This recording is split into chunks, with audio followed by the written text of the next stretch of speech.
Welcome to Times Media and the St. Cloud Times Editorial Board endorsement interviews for the 2008 elections. The editorial board is the voice behind the Times Review, which appears daily on the opinion page and website. Board members are conducting this and other interviews involving races and issues on your 2008 Election Day ballot. Board members are Times Media Publisher and President Bill Albrecht, Executive Editor John Bodette, Opinion Page Editor Randy Krebs, Community Representative Dory Larison, and Times Building Manager Mark Hessler. The board has neither say nor involvement in directing Times news coverage. Similarly, Times reporters are not involved in this endorsement process. Is that everybody? Right? I got everybody? I've been known to skip a few, just so you know. Any other follow-ups on the education issue at this point? No. Okay, we will jump to the next question. Long answers, 2 minutes. The state is projected to face another big budget deficit come January. What are your specific solutions? What potential approaches would you support or oppose? And again, please be specific. Joanne. Well, dealing with the budget deficit, I take a balanced approach as I look for the solutions.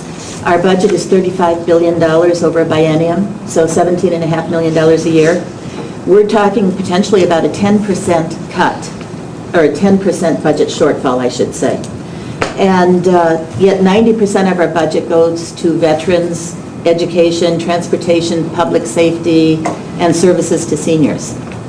So if you're looking at cuts alone, you're talking about cutting 10% of our budget. You've either got that nebulous 10% that isn't bad, or do you cut 10% across the board? Do you cut 10% of your schools? Do you close 1 in 10 schools? Do you close 1 in 10 nursing homes? What do you do with that? So you have to realize that just saying cuts alone is really it's almost a simplistic answer. You have to look beyond that and see what you can possibly do. I would look for efficiencies, of course, in every program. We always want our government to be efficient and accountable to us. We need to evaluate our programs and see that they are doing what we want them to do and what we need them to do. There's nobody out there that says, cut the program I'm using. So you talk to the public and everybody mentions programs, but they talk about other programs, other cuts.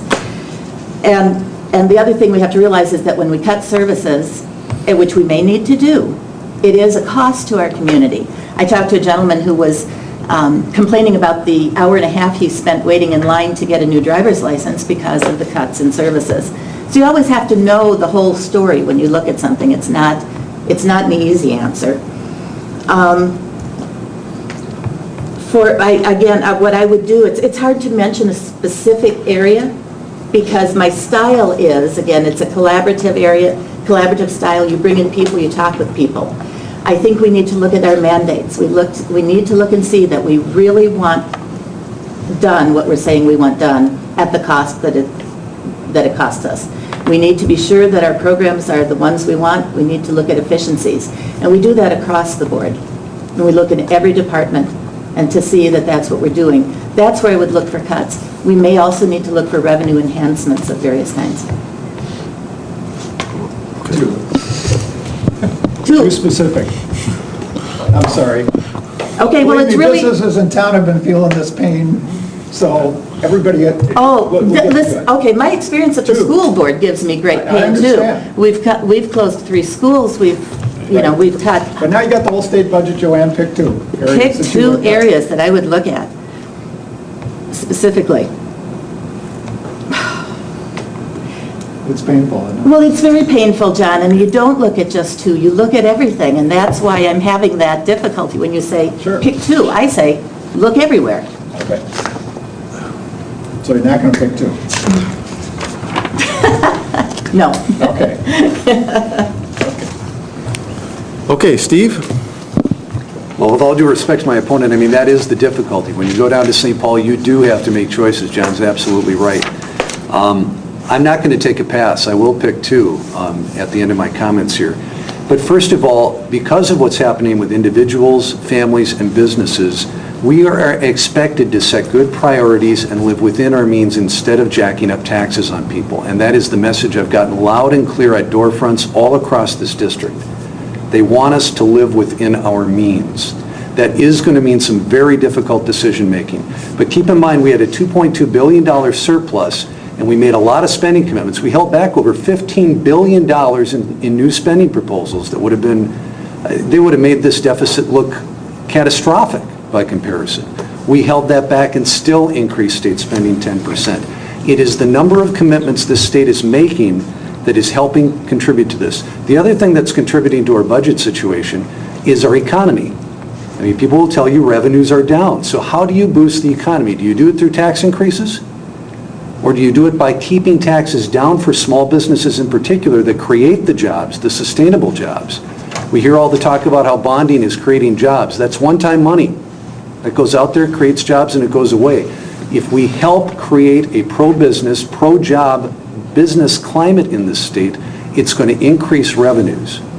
And it's going to help us recover.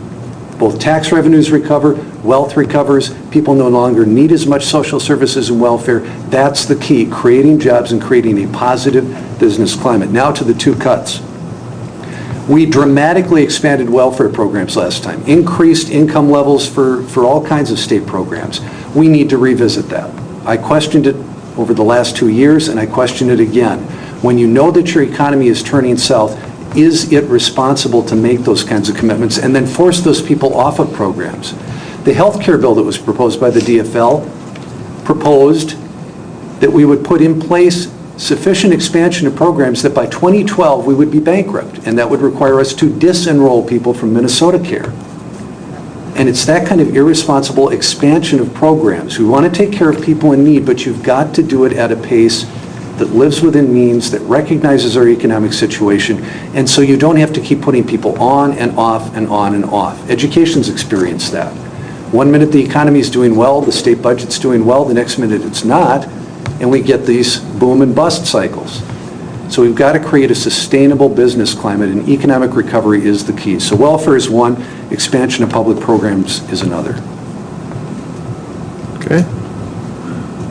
We good with that, board? Everything